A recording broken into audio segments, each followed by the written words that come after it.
Hello les builders de la gratte, j'espère que vous allez bien. On se retrouve aujourd'hui pour une nouvelle vidéo. C'est la suite de Attira. Aujourd'hui, je fais le test et descriptif. Ça va être la dernière vidéo sur cette guitare, sur mon premier design que je développe vraiment. Alors, comme je vous ai dit, c'est un prototype, mais tout ça, on en parle après le générique.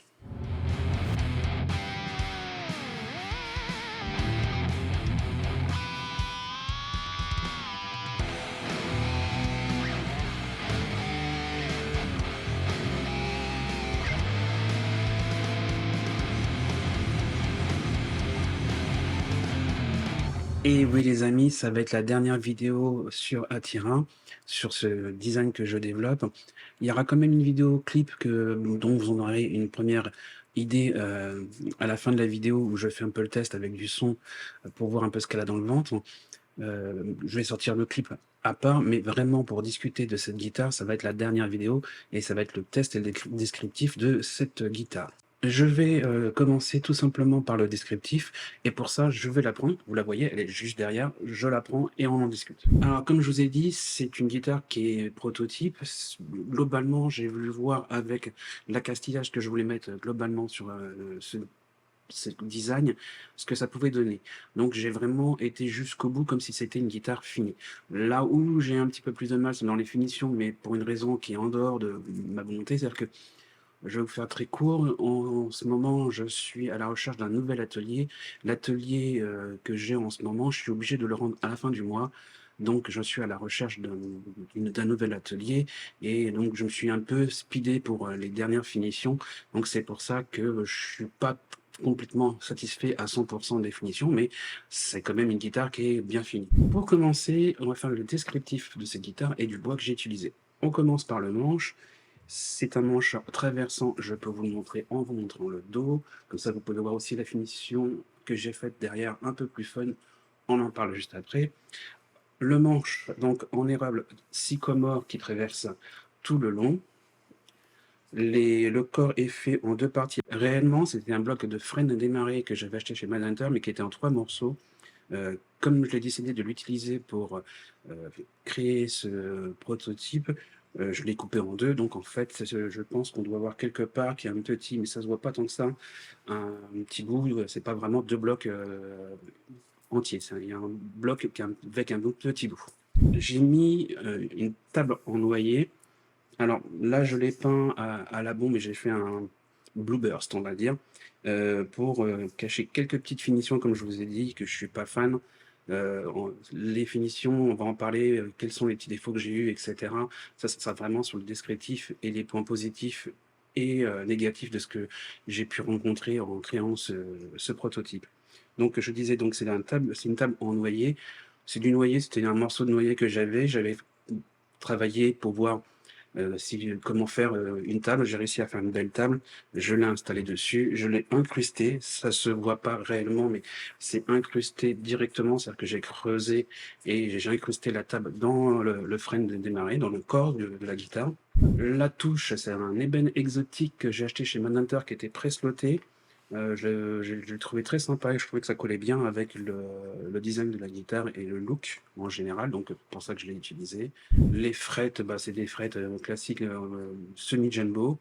J'ai fait un repère qui repère pour la deuxième case un peu différent. J'aime beaucoup ce style de repère, je pense que je vais le garder. Et puis mettre des repères dots blancs, alors ça ne doit pas bien se voir peut-être ici, euh, sur la tranche. Pour ce qui est de l'accastillage, j'ai mis des mécaniques Goto à blocage. Sélecteur switch 3 positions. Bouton volume et tonne. Chevalet chaleur 3D6 qui sont vraiment super intéressants ces chevalets. Franchement, je les adore. Je les mets quasiment sur toutes mes créations depuis un petit moment déjà. Alors ça se voit peut-être pas bien se voir, mais que j'ai incrusté dans la table et je vous expliquerai pourquoi après. Pour les micros, c'est des micros super heavy de chez Euterpe. Voilà, je pense que j'ai à peu près fait le tour. Je fais une petite vérification. Ah oui, un électrosocket Goto. Et oui, j'allais oublier, j'ai mis un truss-rod de type Music Man traversant avec 2 barres de renfort en graphite. Donc je pense que le manche ne bougera pas beaucoup. Voilà pour le descriptif, j'espère que j'ai rien oublié. Toutefois, si vous avez encore des questions, n'hésitez pas à me les poser dans les commentaires, j'essaierai de vous répondre au maximum. Comme je vous ai dit, cette guitare est vraiment un prototype du design que je développe. C'est vraiment une guitare où je voulais voir tous les choses que je voulais améliorer ou les problèmes que je pouvais rencontrer, ce que je trouve moins sympa une fois fait, etc. Donc c'est vraiment une guitare qui va pas être mise à la vente, que je vais vraiment garder. J'ai voulu quand même mettre de la bon accastillage dessus pour voir ce que ça pouvait donner avec vraiment un accastillage de qualité. Cette guitare, je vais la garder pour moi, pour la mettre en showroom et la présenter aux gens qui seraient intéressés par ce type de guitare. Et aussi, je vais jouer avec quand même, hein, parce que j'aime bien jouer quand même avec mes guitares, et j'en profiterai un peu. Alors, on va parler un petit peu de toutes les choses que je vais faire pour améliorer cette guitare, en tout cas les choses que j'ai vues où je devais améliorer les éléments pour travailler une guitare avec une meilleure qualité et quelque chose qui correspond plus à ce que j'imagine en tête. On va commencer tout d'abord par les gabarits. Les gabarits, je les ai fait à la main. La justesse entre la table et l'incrustation dans le corps n'était pas parfaite. Il a fallu que que je remplisse certains interstices pour que ça soit vraiment nickel. Je pense que je vais faire appel au Dr Volox il propose en ce moment un service que je trouve vraiment très bien. Et pour tous ceux qui veulent bricoler, ça je pense que c'est une super idée, c'est de faire vos gabarits avec la CNC.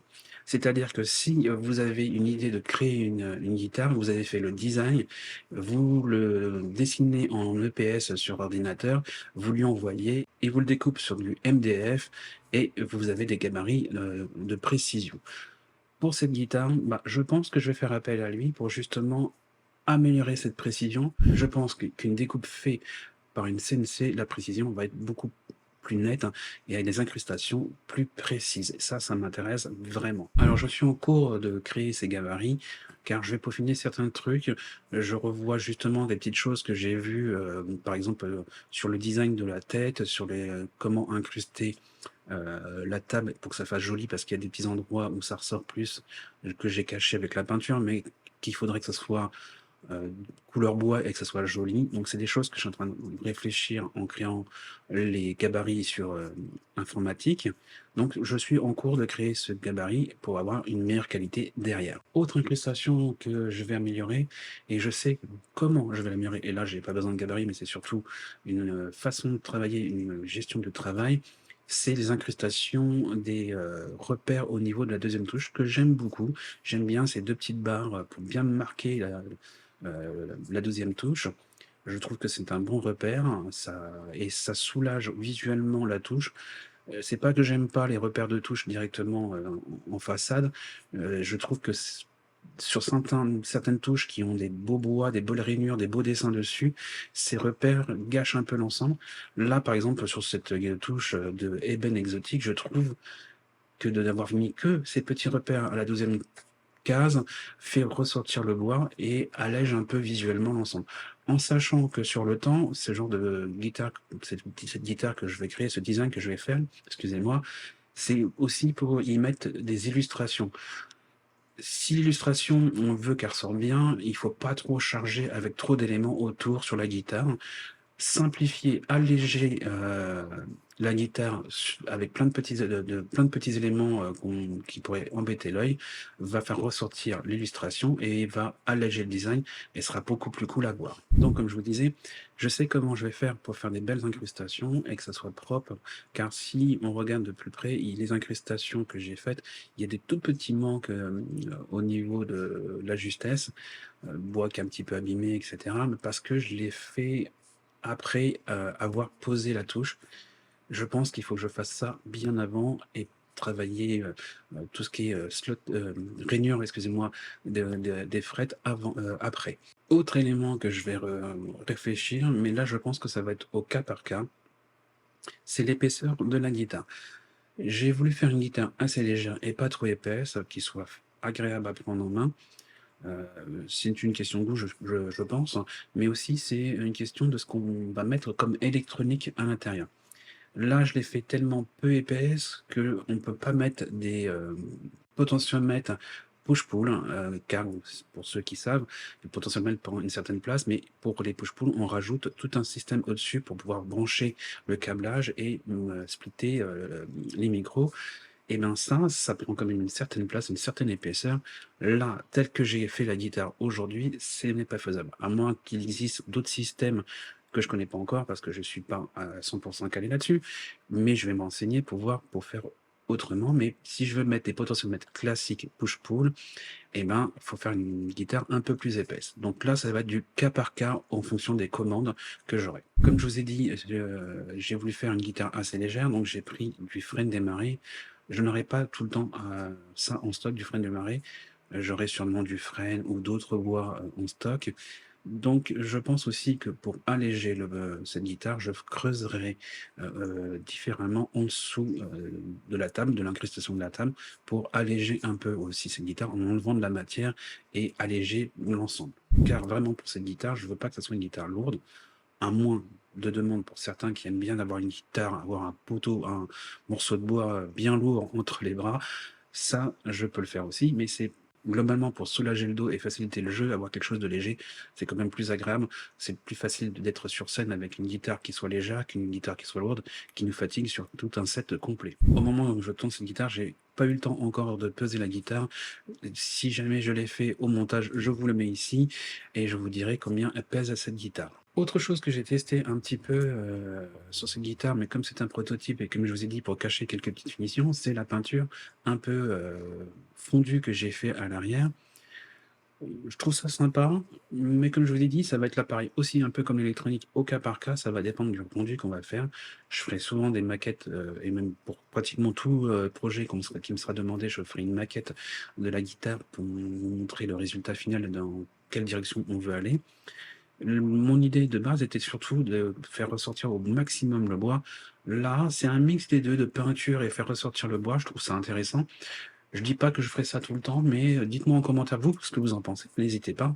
Est-ce que vous aimez la finition que j'ai fait? Est-ce que vous trouvez ça un peu bizarre, un peu tordu?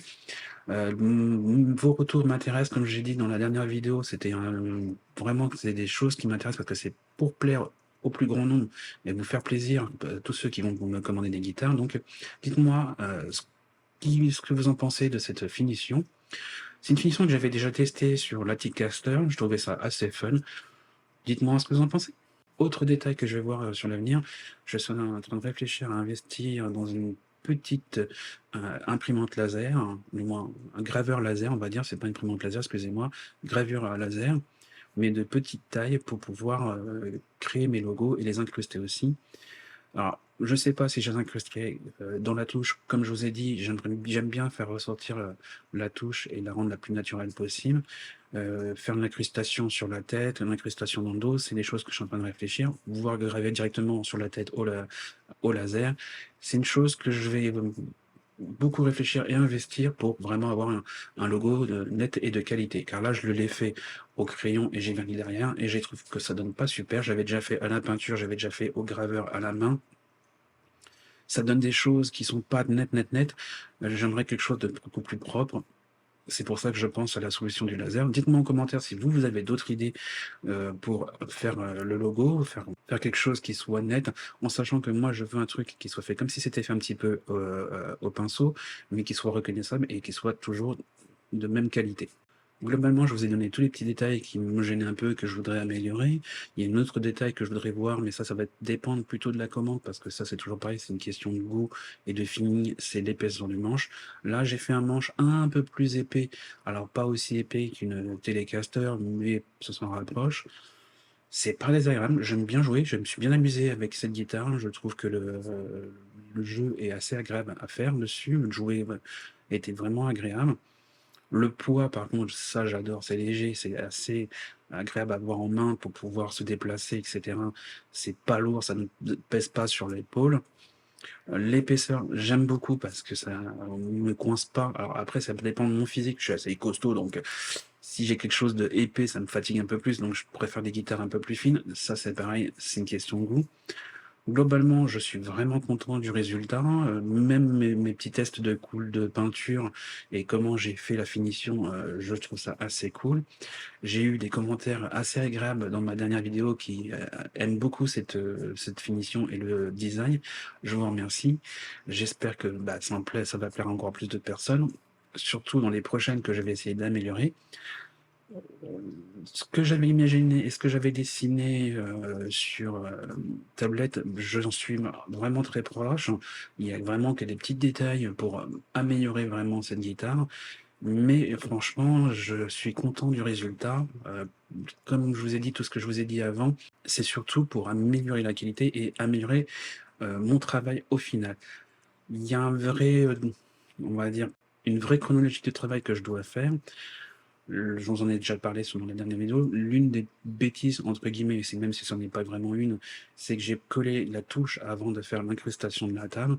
Ce qui fait que ma touche est vraiment à ras de la table, mais il n'y a pas assez d'épaisseur pour que les cordes soient à bonne distance des frettes. C'est pour ça que j'ai dû creuser une incrustation du chevalet dans la table. Alors, ça se fait, je trouve ça même assez intéressant. Peut-être que même je vais garder le principe parce que je trouve ça au final pas trop mal. Mon but était de poser le chevalet sur la table et non pas de l'incruster. Là, aujourd'hui, je trouve ça intéressant. Il faut juste que j'améliore ma façon de faire pour que ça soit vraiment joli et que l'incrustation soit propre et nette.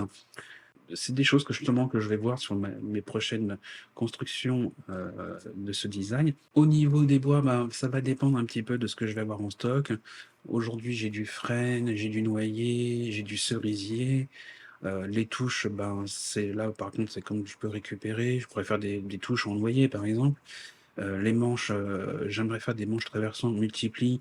Ça va être aussi mon nouveau défi de dans l'avenir. Ça peut être un manche traversant multipli pour cette guitare, ça peut être quelque chose de vraiment très joli. En tout cas, je pense avoir fait le tour de cette guitare, de cette vidéo, du descriptif de cette guitare. Dites-moi ce que vous en pensez en commentaire. Comme à mon habitude, je chaque guitare, j'essaie de composer un petit morceau, alors avec mon niveau, parce que je me suis fait bien tacler sur une certaine vidéo, par rapport à ce que j'ai fait au niveau musical, mais comme je dis, je suis pas musicien, je fabrique des guitares, je vends pas de la musique. Ce que je fais, c'est pour essayer de vous montrer ce qu'on peut faire avec cette guitare, le son qu'on peut avoir. Donc, dites-moi ce que vous en pensez en commentaire, profitez de la vidéo. Je vous dis à bientôt, portez-vous bien et que la force soit avec vous.